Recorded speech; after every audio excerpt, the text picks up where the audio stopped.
quick way to tell on where lead or body filler is on one of these old cars. Just knock on the panel. That sounds real thin metal, right? Work your way up. That sounds a lot more solid. So I'm guessing that this bank right here of lead comes all the way out to right about here. And I've already taken out that much lead. So I'm guessing someone backed into something and then it started rusting, and what they thought to do back in the day was just to fill this whole area here with lead and then paint over it. So I went ahead here and melted some of the paint off, and yeah, sure thing. Right there. It's all lead. Now I gotta be careful, because I want to save as much of this old patina writing as I can. In this lower area here that says gutters, it's right above that area, and heat rises. So as you can see over here, I accidentally got some of the heat up here, and I need to try to protect this. So I might actually go in and get a wet rag and cover this area over. Also, a good way to tell if there's a lot of body filler or lead in something, look at that crack and that one. After a while, body fillers and lead crack because they don't move around too well, unlike the sheet metal of the vehicle. It'll bend and move a little bit, but lead doesn't really like bending when it's on a flat panel like this. I think this is some of the thickest lead I've ever seen on a vehicle. It's about ½ an inch thick right there. It's not really focusing right there. Look at that. About ½ an inch thick. That's ridiculous. And all they were doing, well, there's a little bit of rust. That actually could have happened after the lead cracked, and the water could have seeped in and sat in the crack and just rotted that out. All that lead, just for a few little dents. Alright, so this repair will be a little bit interesting to do. From here over to here was covered in lead, like you just saw. So what I think happened was someone hit something here, and they just mangled this whole thing. Maybe when they crunched in this whole door right here. And then what they did was they just filled this whole thing with lead and just said, it's good. Which, back in the day, that's part of the way you used to fix things. But the problem is with that was the lead cracked, and after a while, it trapped water in behind it. So that's where we're getting all this rust from. See that? It's all thin. So what I'm gonna have to do is I'm gonna have to go in from the backside over here, cut this open so I can get in from the back there to weld it all up. Because what I'm gonna do is I'm gonna make a panel, a patch, which will probably try to bring it right up into here and go down and across and up. And then when this is all open, I can reform this, try to round that off again, and try to pull all this out so that patch fits nicely right in that area there. Then I can make a little patch for this here, hole here. I'm guessing they had a rack of some sort, maybe for ladders, because there's a perfect hole here, and then go forward next to the driver's side door. There's a hole here and a hole here. So this patch will be fun to make. Just cut it out here, go all the way up, bend all this out, and then weld the patch in from the backside. Thankfully, the backside, I can cut it open, cut the whole patch out, cut the whole area out, and then just weld it right back in place because it's nice and solid. So that's the plan. Let's get to it.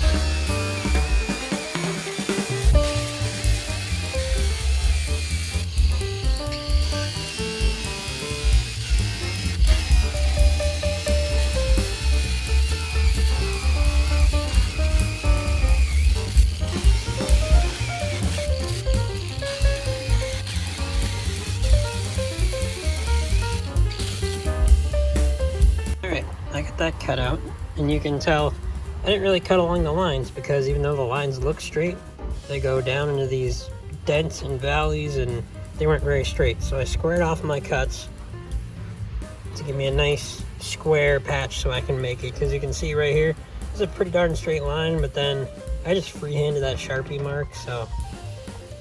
But you can tell what those holes did over time. There should be a panel in there, but it's completely rotted out under here because it was just dumping water in there the whole time. So now that we have this cut out, I can start working these dents here and these ones over here so we can get this all straightened out, and then we can make this patch here after we cut this to weld on the back side over here. There's a train.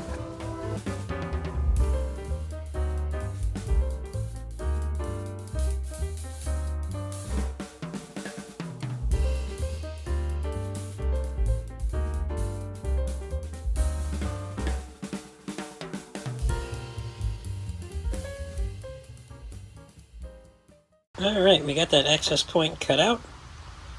Now we can get back there and work some dents and weld in a patch. You can see this big dent here, and then these ones over here, how it's crushed in right there. I'm gonna try to get those guys out.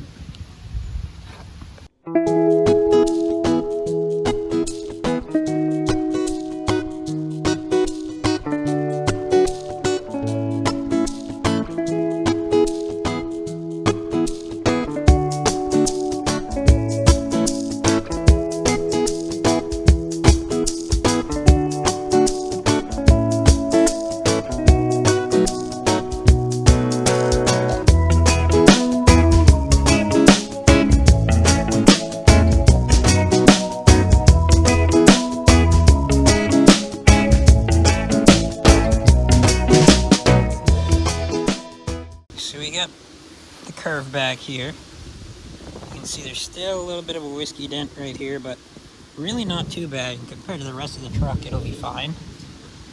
Just see it's a little bit caved. Not nearly as bad as what it was, and most of this body line right here is brought back up. So I may do more with that, I may not. It depends, because as you can see, my access cut is right here, and that dent is behind that, so it's really hard to get a dolly in back here and get some good hits with the hammer and dolly to move all this metal back without cutting this more, which I really don't want to do that much, because then more cutting and welding on the inside. But I might go that route, but for now I'm going to work on this big dent right here. You can see that crease. There's a crease all the way down. That was all full of lead, so I'm going to work this out and I'll be back.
About 30 minutes of hammer and dolly, and she's mostly out. You can still see a little bit of a crease right here, but I'm not going to worry about it too much.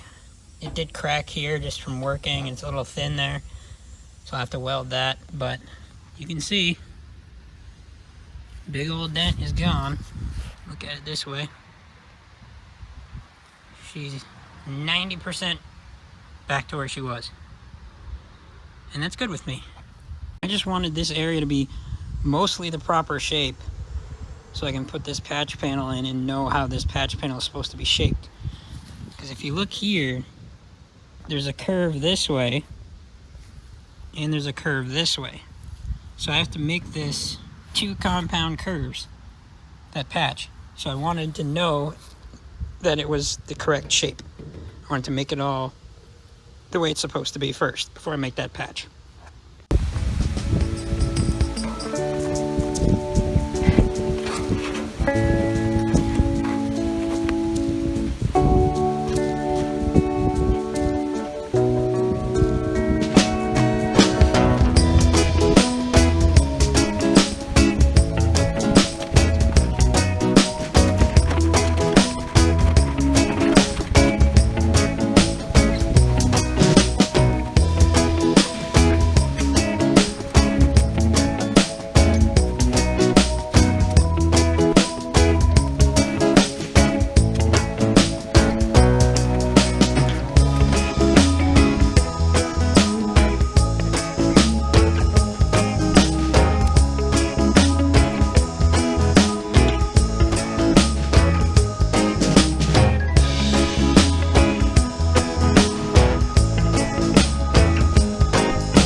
So I left a little extra, and that will give me enough material to get these bends and curves. So right there, it's pretty darn close. But as you can see, I left extra on the other side of the Sharpie mark, which lets me overlap everything, and I can trim the extra off if I need to.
I got that patch formed up and fitting almost perfectly.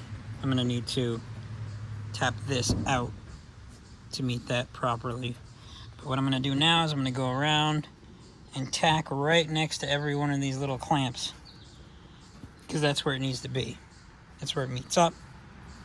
And then once I have tacks there, I'll go around and I'll tap everything down that needs to meet perfectly. Like down here it looks good, but up here this is a little bit high. So I gotta make it fit perfectly. And you can see here where it starts to do the compound curve this way with the curve this way. I added relief cuts right here so that the metal can flex and bend.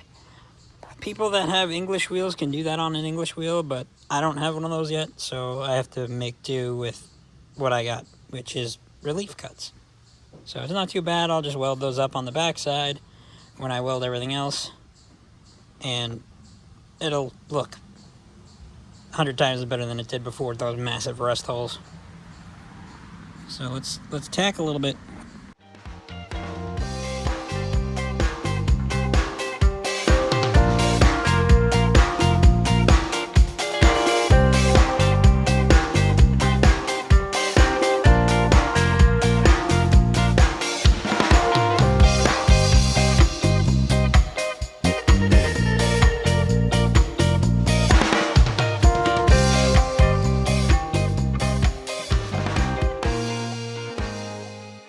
We got it tacked in place. You can see the curve is pretty much right on, even around this curve here, up and down and side to side. And it's flush pretty much everywhere. Oop, that's still hot. Still a little bit of whiskey dents down here, but I don't really care. There's no giant hole here anymore, and this isn't all ripply. So what I'm going to do now is I'm going to weld this all from the inside so that I don't have to do a bunch of grinding out here. Because when you weld it on the inside, you'll get a little bit of penetration here, but it shouldn't be too bad. Like if I was to lay a bead all the way around down here, I'll have to sit there and grind and grind and grind. Whereas if I do it on the inside, I'll just have to grind off some of the penetration in these tacks.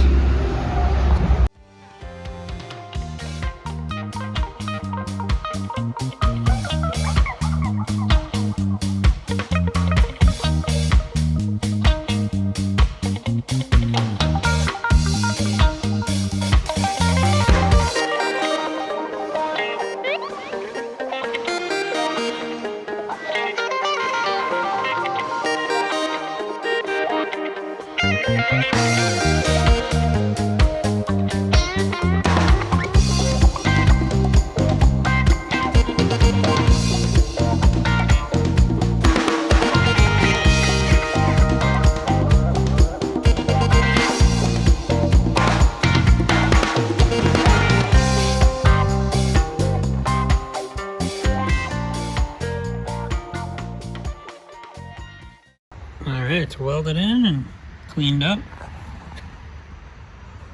There's the curvature.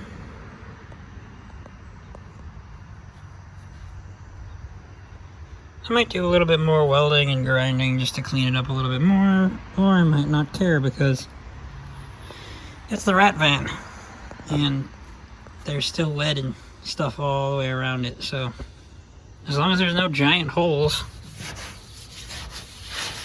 I think it's close enough for me. That's what it used to be. All dented and covered in lead and covered up. Now there's no holes. Before and after. I don't mind that at all. Probably just keep that the way it is. Let it rust out a bit. Maybe try to match the patina. I don't know. Because there's all kinds of blues and greens and black and the rust in there. Maybe I'll just sprinkle some blues and greens on here and then let the rust take it and see what happens. But I haven't gotten that far. I just wanted it to stop letting water in. But yeah, it's not too shabby. Fits pretty well. Obviously it got a little warpage because I am using MIG. I don't have a TIG welder. So pretty happy with it. And honestly, if it was getting mud, it'd be close enough. Because then all this would be clean and you just spread this whole panel and block it smooth. But it's not getting mud, so not too bad. All the welds are on the inside, you can see, and you saw in the video that I welded it from the inside. So I'll treat all this metal in here that was all rusted from when there was giant holes in there. And then I'll paint this probably so it doesn't rust up too bad on the inside. And then I'm probably gonna try to fix this somewhat. They tore some holes in it. I don't know what they were doing. But I'm gonna try to fix this a little bit. Weld up those holes to give me some more insulation in here. Not too many holes. And then that'll be be welded right back where it belongs. Thankfully, I don't have to do it on the passenger side. No one smashed it in. But yeah, that's the next step, is to weld that all in. Probably going to be in a different video. Maybe when I start pulling the dent out of this door. As you can see, it's mashed right in there. I haven't quite figured out how I'm going to fix that yet. If I have to open this all up and do the same thing. Because as you can tell underneath, there's nothing there. So, I really don't know yet. This is all mashed this way toward the camera. Whatever they hit with this door, they hit pretty hard. So, these doors are probably coming off, just like the front ones, so I can fix all this rust as well. And then I have to fix these jams down here. And obviously that panel there, all the way down. I gotta do something. So yeah, stay tuned for more videos.